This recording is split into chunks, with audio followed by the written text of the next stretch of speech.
بسم اللہ الرحمن الرحیم۔ امریکہ میں ایک نوجوان کلمہ گو مسلمان تھا۔ دفتر میں کام کرتا تھا۔ دفتر میں کام کرنے والی ایک امریکن لڑکی سے اس کا تعلق بن گیا اور اس کا محبت کا یہ تعلق اتنا بڑھا کہ اس نے یہ محسوس کیا کہ اب میں اس کے بغیر نہیں رہ سکتا۔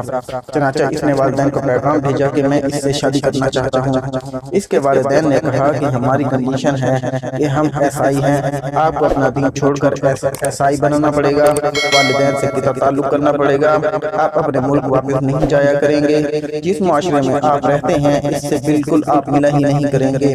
اگر آپ یہ سب شرائط پوری کر سکتے ہیں تو ہم اپنی بیٹی کی شادی کر دیں گے۔ یہ اپنے جذبات میں اس قدر مغلوب الحال تھا کہ اس نے یہ تمام فوری طور پر شرائط قبول کر لی اور اس نے شادی کر لی۔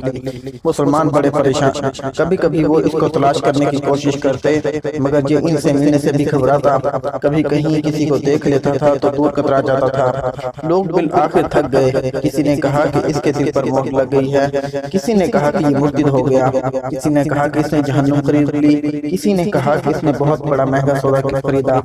ہر ایک کی اپنی اپنی باتیں تھیں۔ 3-4 سال اسی حال میں گزر گئے، یہاں تک کہ دوست احباب سب کی یادداشت سے بھی نکلنے لگا، بھولی بھدری چیزیں بنتا چلا گیا۔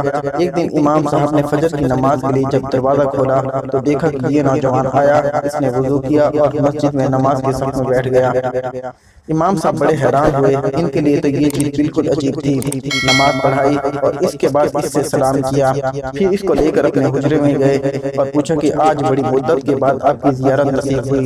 اس وقت اس نے اپنی حالت بتائی کہ میں نے اس لڑکی کی محبت میں اپنا سب کچھ قربان کر دیا، بہت کچھ میں نے اپنا ضائع کر دیا، لیکن جس گھر میں رہتا تھا میرے اس گھر میں اللہ کا قرآن رکھا ہوا تھا۔ میں جب کبھی آتا جاتا اس پر میری نظر پڑتی تو میں اپنے دل میں یہ سوچتا کہ یہ میرے مولا کا کلام ہے، یہ میرے اللہ کا قرآن ہے اور میرے گھر میں موجود ہے۔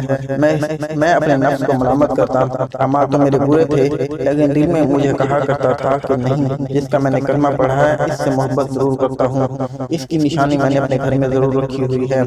اسی طرح کئی سال گزر گئے۔ ایک دن میں آیا اور حسب معمول میں نے گزرتے ہوئے اس جگہ پر نظر ڈالی، مجھے قرآن نظر نہ آیا۔ میں نے بیوی سے پوچھا کہ یہاں ایک کتاب ہوا کرتی تھی، وہ کہاں ہے؟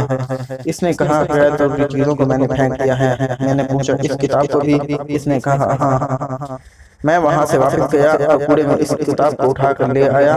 جب لڑکی نے دیکھا کہ یہ بہت زیادہ اس کتاب کا احساس کر رہا ہے تو وہ بھی احساس کرنے لگی کہ آخر وجہ کیا ہے۔ میں نے کہا بس میں اس کتاب کو رکھنا چاہتا ہوں۔ اس لڑکی نے جب دیکھا کہ یہ عربی میں ہے تو اس نے کہا ہاں کوئی نہ کوئی اس کا تعلق اسلام سے ہے۔ تو اس نے کہا کہ دیکھو تو اس گھر میں یہ کتاب رہے گی یا پھر میں رہوں گی، تمہیں اس میں سے کسی ایک کے بارے میں فیصلہ کرنا ہوگا۔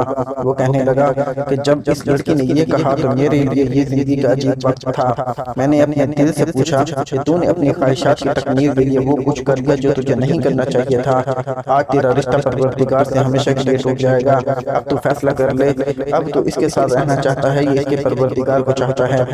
جب میں نے دل میں یہ سوچا تو دل میں یہ آواز دی کہ نہیں، میں اپنے مولا سے کبھی بھی نہیں کٹنا چاہتا۔